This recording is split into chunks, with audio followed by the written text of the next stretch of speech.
What's good, Chub Anime? We are back, and today we are bringing you our top 10 new anime of 2023. Let's get into it. Now, before we start, none of these animes are in particular order. So if your anime is not here, or if a certain anime is not placed as number one, just take it with a little grain of salt because they're not in particular order.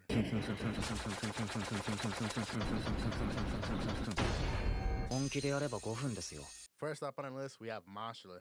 What happens when Harry Potter and One Punch Man meets? You get Mashle. Mosh was born into the world of magic, but he himself is magicless. He ends up enrolling into a school of magic so he can become the #1 wizard in order to save himself and his father. This is one of the new shonens that came out this year, and it was actually a very, very funny anime. I enjoyed watching it. I could not wait every single week to watch new episode to come out. So if you guys haven't checked it out, give it a shot.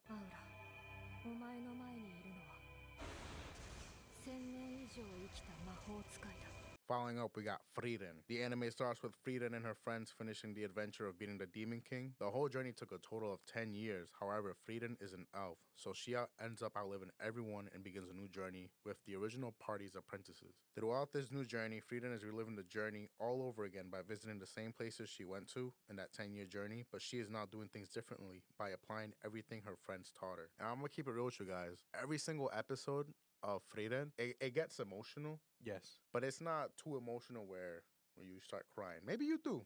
Who knows? Maybe you do. But there hasn't been one episode of Frieren that has disappointed me. And honestly, it might be even one of the best new animes of this year. Following up that, we got the Apothecary Diaries. A young maiden, Momo, in the red light district is kidnapped and sold into servitude at the Emperor's Palace, where she secretly employs her pharmacist skills with the help of the head eunuch to unravel medical mysteries in the inner court. Now, this was actually announced that they will have a season 2 for this. And it's one of those, I feel like a lot of people weren't talking about this season, or maybe a lot of people even haven't watched. But in my opinion, you should. It does take place during like the 1500s, probably around there. It's somewhere in East Asia. I don't know. Most likely it's in China. But if you haven't watched it, I would recommend it, especially if you're into like those old like imperialism. Up next on the list, we got A Returner's Magic Should Be Special. After failing to defeat the Shadow Dragon, our main protagonist, Desir, was somehow taken back into time to his first year in magic school. Just months before the Earth falls into calamity, Desir has decided to become the strongest person at school while training his closest allies so that the calamity and death of everyone he loves does not reoccur. Now, this anime, I'll be honest with you guys, I watched it a whole day. I honestly didn't think too much about it until I actually like watched the whole entire thing. And I really liked it. It is a manhwa, so it was a Korean manga that was animated. I think they actually did confirm a season 2 for this as well. I don't mark my words, but I'm pretty sure they did. Just give it a shot.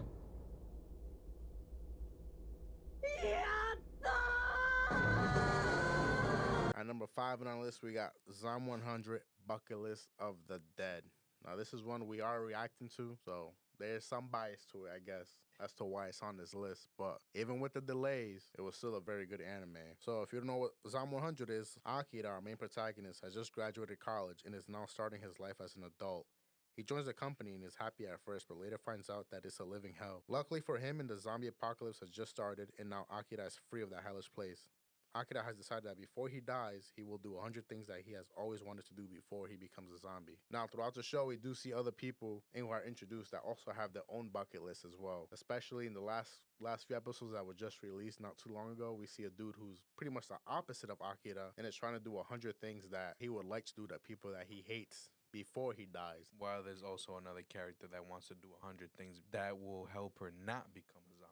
Number 6 on the list, again, this is not in order, would be Ragna Crimson. In a world where dragon monarchs ruled, there are some who defy their powers and hunt them down. Ragna, being the main protagonist, teams up with Crimson, which is also a dragon monarch, in order to defeat them all and prevent them from destroying humanity. Now, Ragna teams up with Crimson because Crimson knows the weaknesses of the other dragon monarchs, obviously because he is also a dragon monarch. Now, Ragna miraculously somehow gains his powers from his previous life, and now he becomes this overpowered character who, one, can't control fully his powers, but is trying to protect the whole world by killing off every single monarch.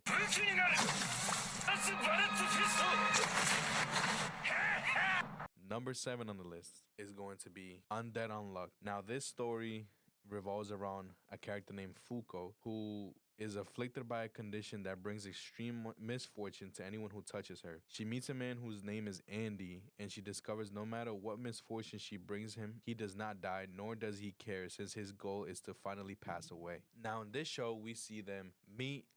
We see them being hunted by this organization that they later on join, and now they are trying to find other people like them to try to save them and bring them into the organization.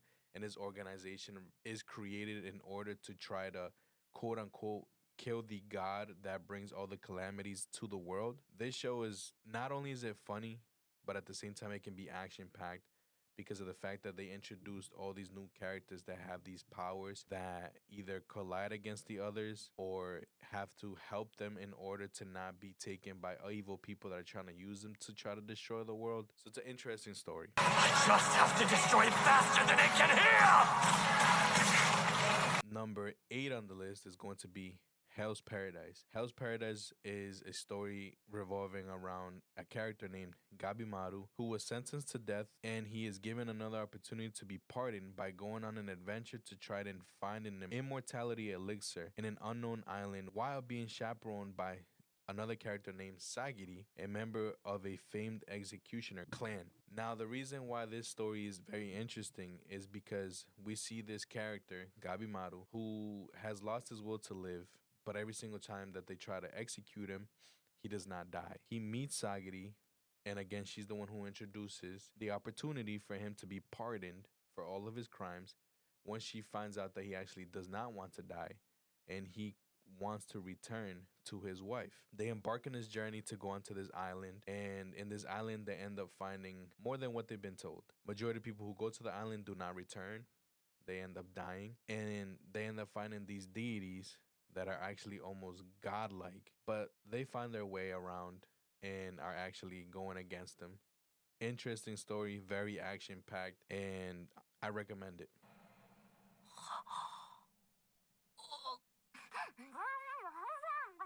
Second to last on the list is going to be Dangers in My Heart. Now, this one revolves around a character named Ichikawa, who seems to be very shy, but deep down he wants to be a serial killer. His main goal being the most looked after girl in his class named Yamada, but these desires end up backfiring once he starts to realize that he's actually falling in love with her. Now, as he starts to realize that he's falling in love with her, he knows that obviously because she's the most popular, other guys want to try to get with her and everything, and he tries to do these things to try to prevent these kids from actually approaching her, and she begins to notice these things. And she's overall a very nice girl, so she becomes very friendly with him to the point where there seems to be some type of relationship or liking happening between them. And it's just their story throughout high school, figuring out what's actually going to happen, and them hopefully going out. That's all I'm going to say. Now, there were so many good animes, new animes this year. Yes. That we couldn't fit them all into this list.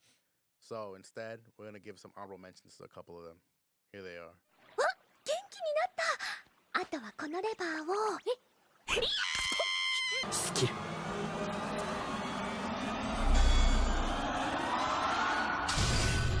まずは歌つかさを轟かせてやろうかい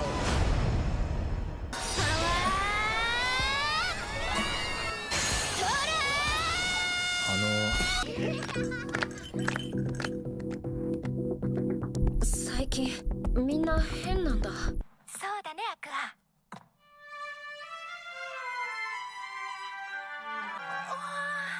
Now, the last anime on our list is going to be maybe a surprise to some. I highly doubt it, though, since it was an anime that was very talked about after the first episode. The intro song was charting worldwide as the #1 most listened song ever. This is the first time it's ever happened. And the anime is called Oshi Noo. Now, Oshi Noo is a story about this idol, which her name is Ai. Everyone fantasizes over her since she checks off all the boxes when it comes down to a celebrity.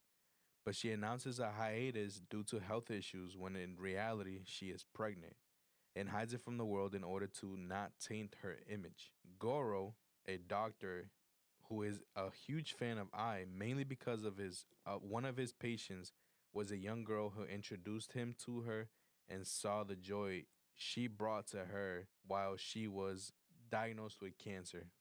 You can already imagine what happened with that. Now, their whole world changed after Goro and I meet. What ends up happening after is a very interesting story for the majority of us, especially since we got the first episode being over an hour long. The reason why this is on our list is because of the fact that Ai's world, Goro's world, the sick patient's world end up colliding.